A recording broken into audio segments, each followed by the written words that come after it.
Chapter 11 సతీ యొక్క జననం మరియు త్యాగం. దక్షుని అనేక కుమార్తెలలో ఒకరు అసాధారణమైన కాంతితో జన్మించారు. ఆమె సతి పవిత్రత, భక్తి మరియు దైవ సంకల్పం నుండి పుట్టిన ఆత్మ. తన కళ్ళను తెరిచిన క్షణం నుంచే ఆమె హృదయంలో ఒక ఆకర్షణ ఉద్భవించింది. ఆమెకు తెలియని ఒక బంధం, తాను ఎప్పుడూ చూడని ఒక పేరును ఆమె హృదయంలో మృదువుగా పలికేది. అది శివుడు.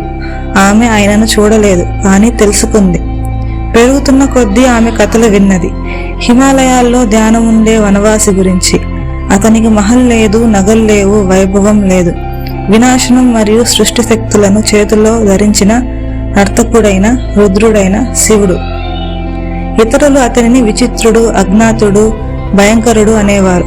కానీ సతీ హృదయంలో మాత్రం గౌరవం ఉండేది. ఆమె తపస్సు ప్రారంభించింది, ఆత్మ సమర్పణతో కూడిన ధ్యానం. ఆమె ప్రేమ అడిగేది కాదు, అర్పించేది. అది సాధారణ ప్రేమ కాదు, అది శాశ్వతం. ఆమె భక్తికి పర్వతాలు, గాలులు, నక్షత్రాలు కూడా నిశ్చలమయ్యాయి. మరియు ఆ క్షణం వచ్చింది. శివుడు ధ్యానం నుండి కళ్ళు తెరిచాడు. సతీ భక్తిని ఆయన హృదయ స్పందనలాగా అనుభవించాడు. బ్రహ్మాండం నిశ్శబ్దమైంది. శివుడు ఆమె ప్రేమను అంగీకరించాడు మరియు సృష్టి సమతుల్యం మారిపోయింది. వారు వివాహం చేసుకున్నారు. దేవలోకం ఆనందంతో నిండిపోయింది. కానీ ప్రేమ ఉన్న చోట పరీక్షలు కూడా ఉంటాయి. అహంకారంతో నిండిన దక్షుడు శివుడిని అంగీకరించలేకపోయాడు.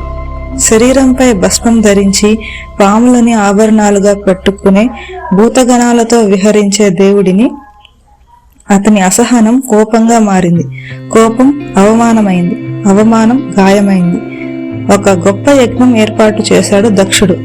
దేవతలందరినీ ఆహ్వానించాడు, కానీ శివుడిని, సతీని ఆహ్వానించలేదు. అయినప్పటికీ సతీ వెళ్ళింది, అతిథిగా కాదు, భర్త గౌరవం కోసం నిలబడే భార్యగా. అక్కడ దేవతల ముందే దక్షుడు శివుడిని అవమానించాడు. సతీ హృదయం విరిగిపోయింది.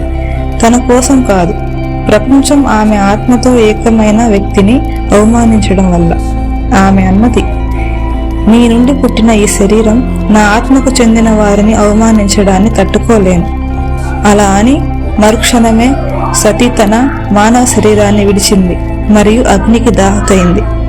ఆ అగ్ని వినాశనానికి కాదు, పరివర్తనానికి. ఆమె తిరిగి పుడుతుంది, మళ్ళీ వస్తుంది మరియు మళ్ళీ శివుడిని చేరుతుంది కాలం సిద్ధమైనప్పుడు.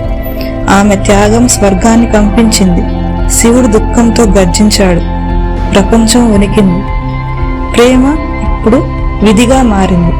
మరి విధి ఇప్పుడు మాత్రమే ప్రారంభమైంది. నేను చేసే వీడియోస్ మీకు నచ్చినట్టయితే లైక్ చేయండి, మీకు తెలిసిన వాళ్ళకి షేర్ చేయండి, అండ్ మరిన్ని వీడియోల కోసం నా ఛానల్ని సబ్స్క్రైబ్ చేయండి. Thank you.